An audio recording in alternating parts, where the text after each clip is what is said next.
The night guard duty was supposed to be easy. 1 floor, 1 hallway, and 1 rule.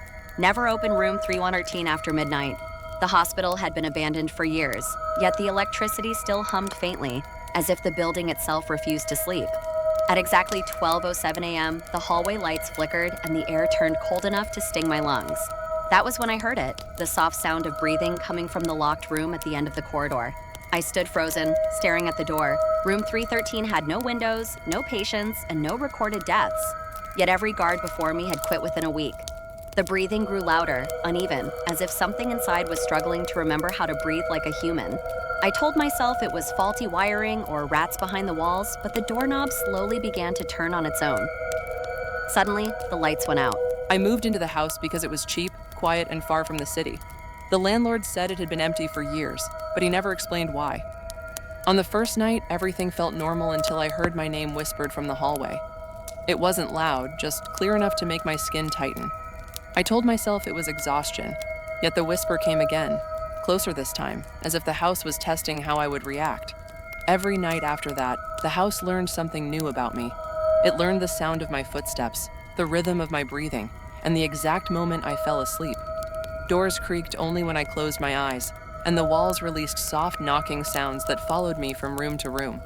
When I checked the mirrors, my reflection always seemed half a second too slow, watching instead of copying.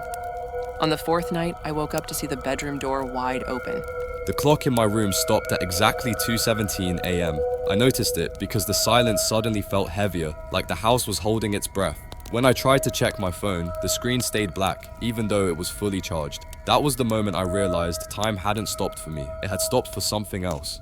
From the corner of my eye, I saw movement near the doorway. Not a shadow, not a figure, more like the absence of space itself. It didn't step into the room. It waited, as if it needed permission. My heartbeat echoed too loudly, and with every beat, the air grew colder. I wanted to scream, but fear sealed my throat shut. The walls began to whisper, repeating fragments of my past, mistakes, regrets, things I had never said out loud. The whispers weren't threatening. They were patient. That scared me more than anger ever could.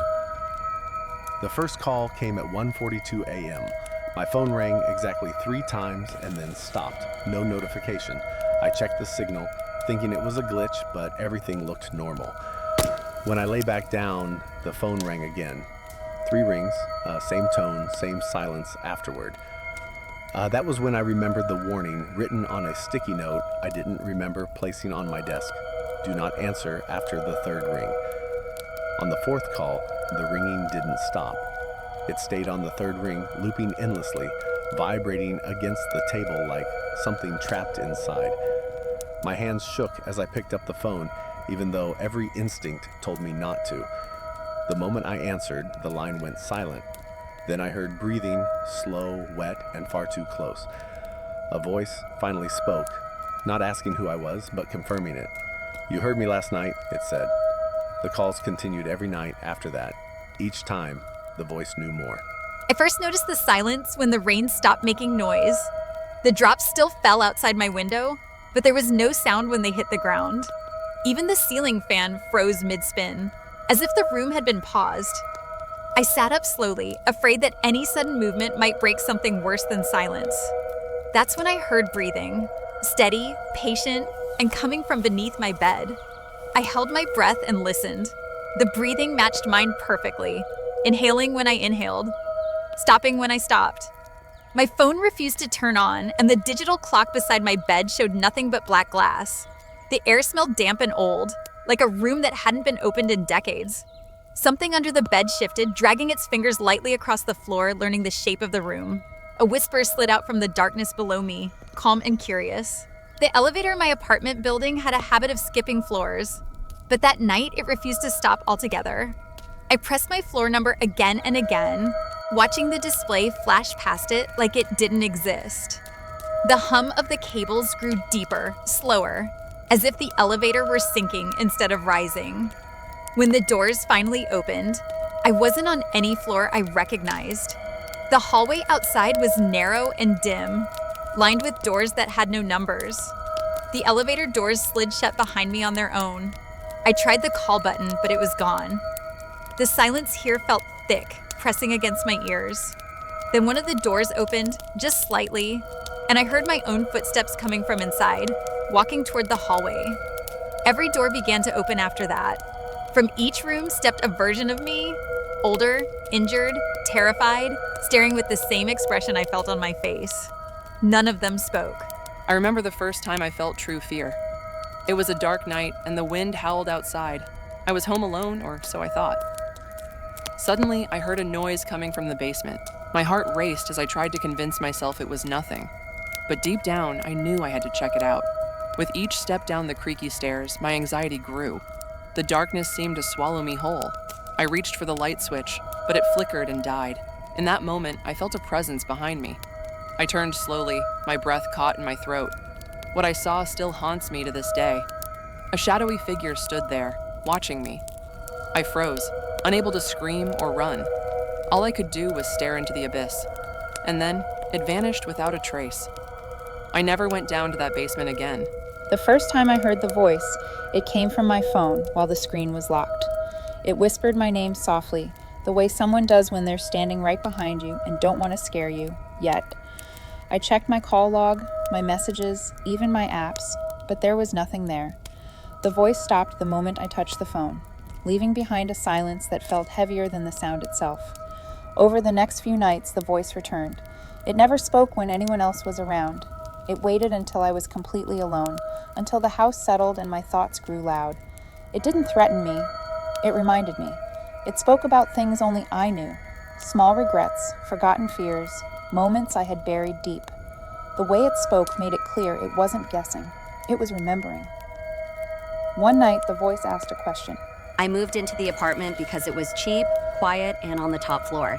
The neighbors said it was perfectly normal, though I noticed something odd the first night. The walls reflected more than they should. At first, I thought it was my imagination, but the reflection in the corner of the living room didn't always match me. Sometimes it stayed still when I moved. Sometimes it looked angry. I tried to ignore it, convincing myself that stress and sleepless nights were causing hallucinations. But the reflections started doing small things, tilting their heads before I did, reaching for objects after I had already set them down. Then came the whispers, low, garbled voices coming from the walls themselves. They weren't in any language I knew, but I could feel the intent behind them. Watching, waiting, learning. One night I woke to the sound of scratching coming from the bathroom wall. It started on a rainy evening when I left work later than usual. The streets were empty, the streetlights flickering, and I felt a presence behind me, a shadow moving just beyond the edges of my vision. I turned, but no one was there. I shrugged it off, blaming my imagination, until I reached my apartment. The shadow waited at the doorstep, unmoving, like it had been there the entire time. Inside, everything seemed normal. The lights, the furniture, the hum of the refrigerator, all ordinary. But I felt watched. I tried to shake it off, telling myself I was tired. When I went to bed, I saw it again. A dark figure reflected in the window, perfectly still. When I blinked, it was gone. But I could feel it moving closer, always closer, even when my eyes were shut. For nights after, the shadow followed me everywhere. It appeared in reflections, at the edge of hallways, lingering behind closed doors. The first night in the new apartment was quiet. Too quiet. I unpacked, turned on the lights, and everything seemed normal until I heard a whisper. Soft, low, unmistakably calling my name. I froze, scanning the empty room. Nothing. I told myself it was just the settling of the building, but the voice came again, louder this time, closer. Over the next few days, the apartment began to feel alive. Doors I had closed were open when I returned. Objects I hadn't moved were in different places. At night, I could hear breathing from empty corners, footsteps pacing along the hallway, always stopping when I looked. Every mirror reflected something slightly off. My movements delayed by a fraction of a second, my reflection smirking when I wasn't. One evening, I found a note slipped under my door. Written in my handwriting, it said, "I see you." I didn't remember writing it. That night, I stayed awake, staring at the shadows. I moved into a quiet apartment building, thinking it would be peaceful. The first few nights were normal, until I heard him. Footsteps in the hallway, pacing late at night, always stopping outside my door. At first, I assumed it was a neighbor returning late, but no one else lived on my floor. The sound grew worse each night, whispering, laughing, sometimes scratching like fingernails against the walls. I checked every peephole, every corner of the apartment, but there was nothing. Yet I could feel him, watching, learning. I began to notice this as doors slightly ajar, objects moved, lights flickering when I wasn't near. One night, I set up a camera in the hallway. The next morning, I replayed the footage. It showed someone, or something, standing outside my door, perfectly still, staring directly into the camera. The chilling part?